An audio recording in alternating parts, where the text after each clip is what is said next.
Instruction number 1, murder. The jury has found Bradley Caraway not guilty. Under instruction number 2, manslaughter in the second degree, the jury has found Bradley Caraway not guilty. Under instruction number 3, reckless homicide, the jury has found Bradley Caraway guilty. Under instruction number 4, operating a motor vehicle under the influence of alcohol, the jury has found Bradley Caraway guilty.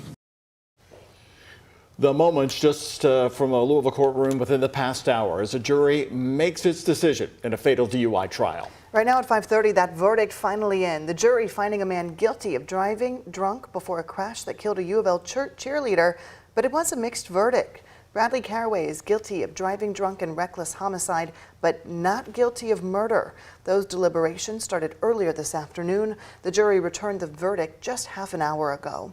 The judge has made a final decision here, saying Caraway faces 5 years in prison, but because he has already been in jail serving some time, his sentence is satisfied. Now he will pay a fine and attend a DUI class. Let's take you back through this case. In fact, over the past several days, the trial's been underway. He right now had the first full trial in this fatal DUI case. He's accused of killing the former UofL cheerleader Shanae Norman in August of 2016.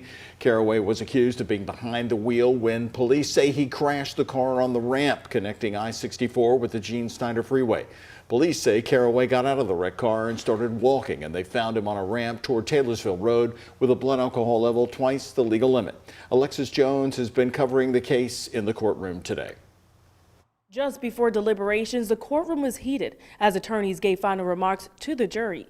Each of them shared different accounts of what happened on August 6, 2016. This investigation failed. Closing arguments kicked off with a fiery defense, exposing what they believe are holes in the prosecution's case. Stuff not tested, stuff not collected, no glass, no wounds. The list goes on and on and on and on.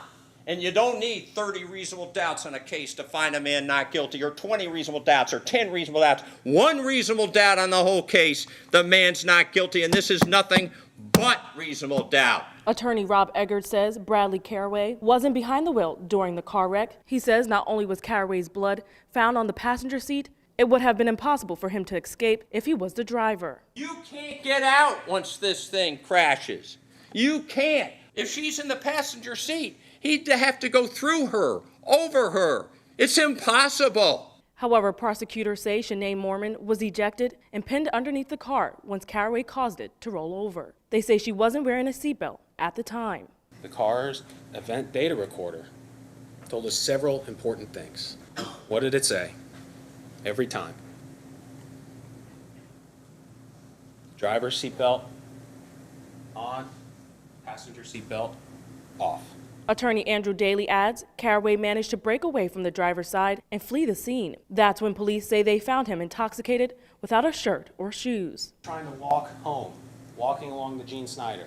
He's trying to walk home. He's trying to walk away from this murder. But even then, Eggert says his client had no intentions of hurting Norman after meeting her at a bar. No matter what happened in this case, no matter what side, this is not wanton murder. These are two people who clicked at the bar and leave together. However, prosecutors argue Caraway's actions say otherwise. He drove at a high rate of speed. He drove drunk. He drove with an unbelted passenger. He's swerving around cars. He is a cold, calculating, cowardly killer. In Louisville, Alexis Jones, WHAS 11 on your side. Mormon went to Louisville Male High School and had cystic fibrosis. She battled that as she became a cheerleader for UofL and used it as the inspiration for others.